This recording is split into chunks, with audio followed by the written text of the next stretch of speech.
All right, today I want you guys to check out this video that AP Archive put out regarding automated journalism. The first thing I want you to notice is this was published in 2015. So just understand that this has been around for a while. All right, let's go.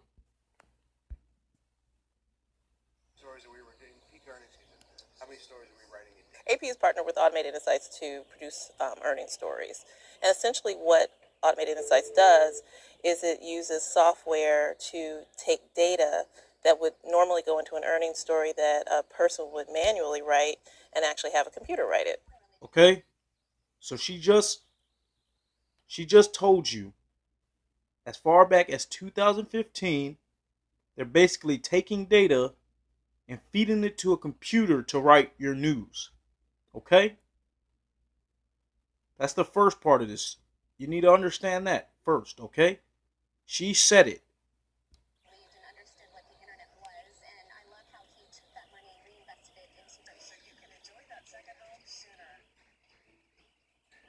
Every quarter, AP editors take a look at all of the companies in our coverage areas and decide which companies we think we'll need to do more on.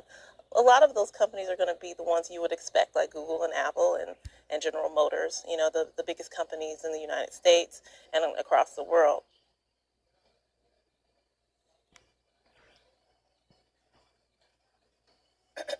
There is a human part of this where we get our data from Zacks Investment Research, and so there are a few times when data might be inputted incorrectly, but that tends to be the only time that we have errors. Okay, there you go. If any of the data that is put in as the input is incorrect, then the news story that the automated journalist is creating is going to be incorrect. It's not going to be real. Any bit of the data, think about that. You're putting out stories based on data you're inputting into an algorithm that writes the story. And if any of the data is not 100% correct, then the story will be incorrect. We typically don't have errors because of the automated part of what is going on. No, that's not true. You just said if you have the wrong data, then you're going to have a incorrect story.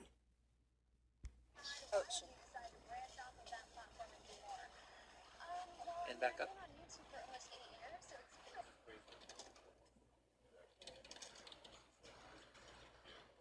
I actually had a meeting with a pretty large newspaper company, and they said this was before automation that they understood that we didn't have the staffing to do all the earnings in their area, but they sure would like it. Well, now we're doing a lot more earnings in their area.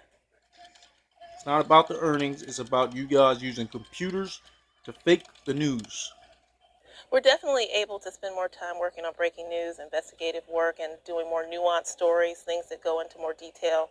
One example that I really liked this quarter was with Apple earnings.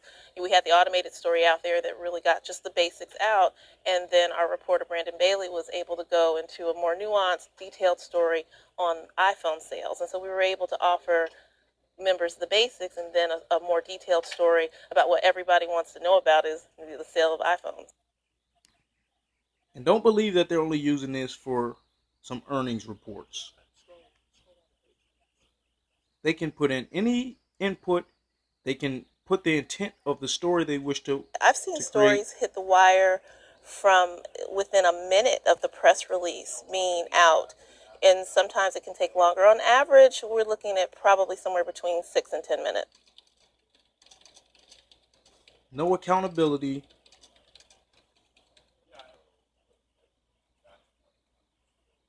I think they're receiving it well. It's freed up quite a bit of time. People have a lot more time to work on enterprise work and more meaningful stories.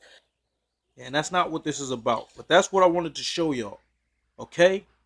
Don't think that people are sitting around and writing all these news stories. Okay? They put in data.